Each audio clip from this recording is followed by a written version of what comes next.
Dr. Vijayalakshmi covered about RD, VAST. So I'll be talking about the valve implant, and the prototype is Ahmed glaucoma valve. What, when, and how. So we know that glaucoma drainage devices were earlier the second choice surgery, but in present times, so it can be used as a primary surgical procedure in selective cases. So these are the commonly used GDDs available, and AGV has an important role to play.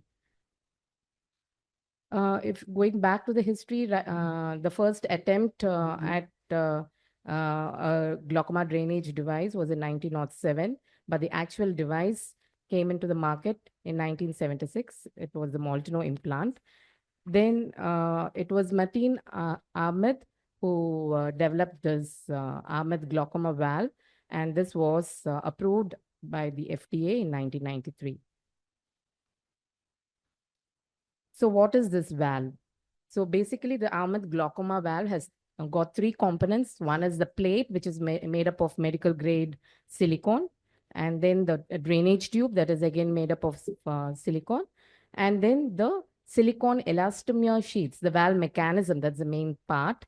So this, it's basically, it's not actually a valve. They are silicone elastomer sheets which function like a venturi chamber. So, and then the length of it is around 8 mm, and the breadth is around 7 mm. So this, and the inlet of this so-called chamber is larger than the outlet, and this creates a pressure differential. So it's this pressure differential which which helps to maintain the pressure at the range of, and it's preset to maintain pressure at 8 to 12 mm mercury.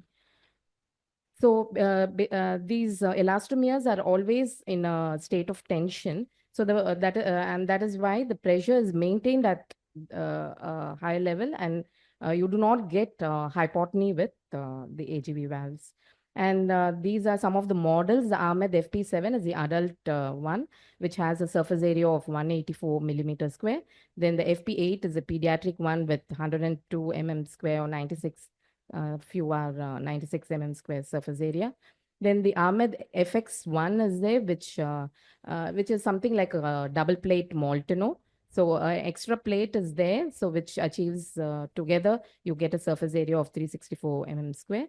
And the Ahmed PC7 has this pass planner clip, and the surface area is the same, 184 millimeters square.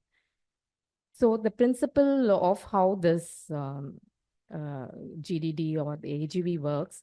So basically, the explant portion, that is the plate portion, it stimulates a fibrous enveloping capsule. And then the capsule is surrounded by a granulomatous reaction. And if it is very severe, that is what leads to the hypertensive phase. What actually happens to the aqueous which comes out of the drainage tube? It stays in the space between the plate and the capsule. And then over the next 3 or 4 months, the granulomatous reaction resolves.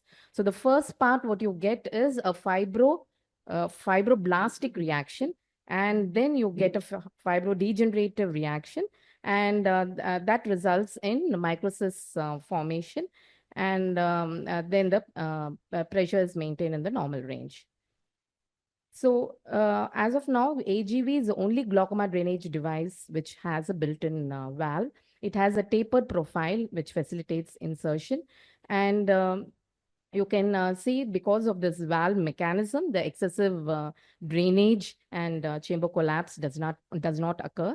And of course, you have seen the RD tube surgery. So this eliminates the drainage tube ligating sutures, the ripcord sutures, and any other occluding sutures. So it provides immediate IOP reduction in all types of refractory glaucoma. So day one also, the pressure will be in the normal range. So unlike with the non-valve devices, where for the first 5 to 6 weeks, you want the capsule to form. So till then, you would like to keep the tube occluded. So this is how AGV implant sits in the usual position is the supratemporal quadrant. And if that position is, you can't access that supratemporal quadrant, then the second side that you choose, or if you are going to place a second tube, it would be the infranasal quadrant. And third would be the infratemporal quadrant. So you can see the plate above which the capsule forms, and then sometimes, very commonly in AGVs, you can get an encapsulating bleb, and this does not it's not permeable to the aqueous humor, and this results in a high intraocular pressure. So this is in comparison with the Burwell or the RD implant. You can see the Ahmed valve is almost half the size of the Burwell implant, and you don't need these ligating suture or the ripcord suture to be placed. And so it can be easily placed without even need to identify the muscle insertions or placing the plate under the muscle. All that is not required. These are the various models that are available. So generally, there are the models which where the plate material is made up of polypropylene, which is not used because this induces more granulomatous reaction, and it is not very flexible like the silicone one. So when do you do the Ahmed glaucoma valve? So the indications are the same as for other glaucoma drainage devices. So basically in all refractory glaucomas, all the secondary glaucomas, you can use AGVs. It all depends on what is available with you. But there are certain situations where a valve device is preferred than a non-valve. So what are those conditions? So when there is an increased risk of hypotony, so like in high myopia or uveitic eyes, so with the non-valve devices, the chances for hypotony are more. So you don't want that to happen. So you would prefer using a AGV implant. And also in primary congenital glaucoma with long axial length and non-ophthalmic eyes, you would prefer a valved implant. When there is risk of complications like RD or corneal graft failure, there again you will want to go for a AGV implant. Then when there is advanced glaucomatous damage, the optic disc is so badly compromised that the pressure, you can't have it high in the immediate post-op period as it happens with the non-valve. So in those cases, when there's a high risk of wipeout phenomena, there again it's preferable to use AGVs, and where you need immediate IOP control. So a little about the hypertensive phase. Already we discussed about this. So this is more common with the AGV implant. So what is the definition of hypertensive phase? So hypertensive phase is raised IOP more than 22 mmHg at any time 2 weeks after surgery, after the initial reduction of IOP more than 30% from the baseline pre-surgical IOP. It means that following the surgery, the pressure is in the normal range, but slowly the pressure rises up. This is mainly because of the granulomatous reaction that happens within the capsule, and this usually settles by 6 months. It is said that the aqueous which passes through the tube soon after surgery, that is very toxic. It has a lot of inflammatory cells. So if you can block at that stage, that is what is done with the non-valve. That is why the non-valve long-term IOP control is better. So if that toxic aqueous is prevented from entering the plate area, then the granulomatous reaction is a lot less. So here the aqueous immediately enters the plate surface. So that is why the hypertensive phase occurs with the AGV. So the main cause is the fibrosis and encapsulation around the plate, and because of the encapsulation, you don't get that aqueous outflow. So, and this is managed majority of the times conservatively using anti-glaucoma medications. And over a period of time, the pressures come back to normal, at which time you can withdraw the anti-glaucoma medications. So very rarely the pressures can sustain at a higher range, and where interventions like bleb excision or needling will have to be done. So how do we do it? So I'll be showing the surgical video, but before that, so the pre-op planning is important. So for any, when you're planning a glaucoma drainage device, be it AGV or the RD, so you need to plan well. So you have to see for the conjunctival mobility, look at the AC depth. So that will tell you, so where you want to place the tube, whether in the antechamber or in the sulcus or in the pars plana. The lens status is important. Usually, GDDs are preferred to be put in pseudophakic eyes. Only in childhood glaucomas you tend to use, because the anterior chamber depth is very much high. So you tend to use even in phakic eyes. So then you need to know whether there is a buckle already, or if silicone oil is there in the eye. So then accordingly you need to plan the technique. Then the preoperative IOP, and this will all help in deciding whether you want to place a valved or non-valved. Uh, I'll just show you the video. So basically, these are the main steps: conjunctival dissection, followed by priming of the AGV. Then you anchor the plate, then trimming of the tube, and then create the tube track, then anchor the tube. Then you can cover the tube with scleral patch if required, and then followed by conjunctival closure.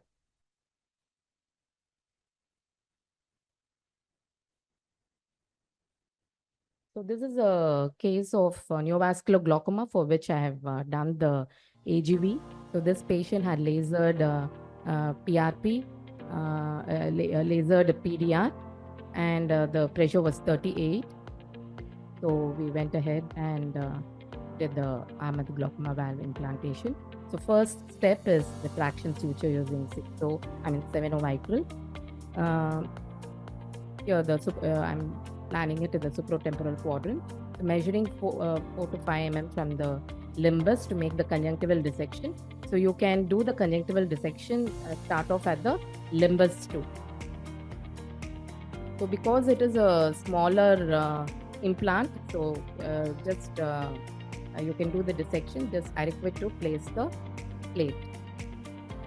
So the good dissection with the wet spot scissors is important. You can pass a bud into that quadrant and nicely clear all the fine additions. And then this is a very important step, priming. So you inject with 27 gauge fluid to 27 gauge needle. So, and you look for the fluid. So this actually has to be done for AGV implant, because it opens up that valve mechanism. And some people have the tendency to just simply keep priming several times. That can damage the valve, and it might not function. So, and again, inserting the plate into the over the sclera. So this you actually need to handle with your McPherson non-tooth forceps. Don't use tooth forceps, and try avoiding the area where the valve is. So you see that the anterior end of the plate is 10 mm from the limbus, and then you can start suturing. I usually use the A2 nylon to anchor the plate, because this has a better tensile strength than 10 nylon.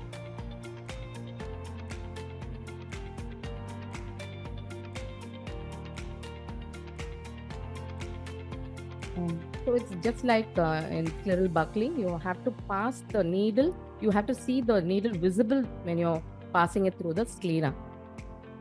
You should not go deep into the sclera. Then you need to bury the knot into the fenestration there. There are 2 openings at the anterior edge. So you take the other bite through the sclera and then through this fenestration, and then this will help in anchoring the plate well. The next step is trimming the tube. So you mark 2 mm from the limbus, and then you cut with the best spot scissors. The bevel should be facing up.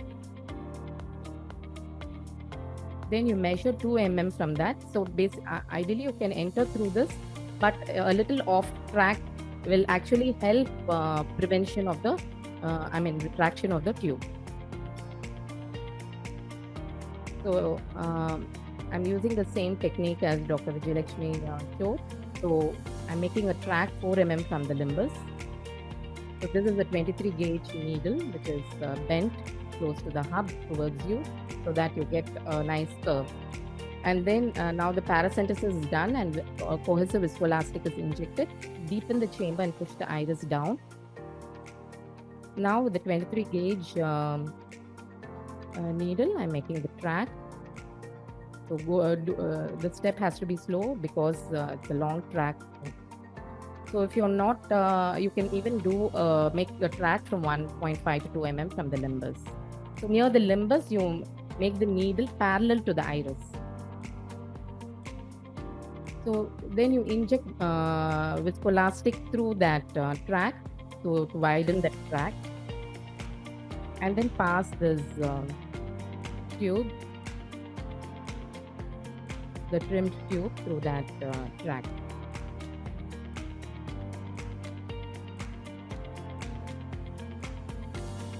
It might seem easy, as you can see, but definitely drainage devices have a learning curve, and you need to have a lot of patience for this. Gently pass. Yeah, now the tube is seen in the antechamber. Now at this stage, I then anchor that. So once everything is complete, you can anchor the tube. So I'm using box sutures. So it gets anchored at 2 points. And yeah, and that knot can be placed behind the tube. You need to bury it. So, and that's the end of surgery. The next thing is just the conjunctival closure. So for this, you use 7O vicryl. I'm using continuous suture here.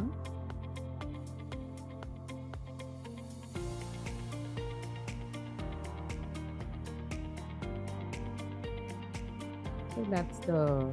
So you don't have to. So if you find it difficult making a track starting at 4 from the limbus, then you can make an entry from 2 from the limbus. In that case, you will have to use a patch graft.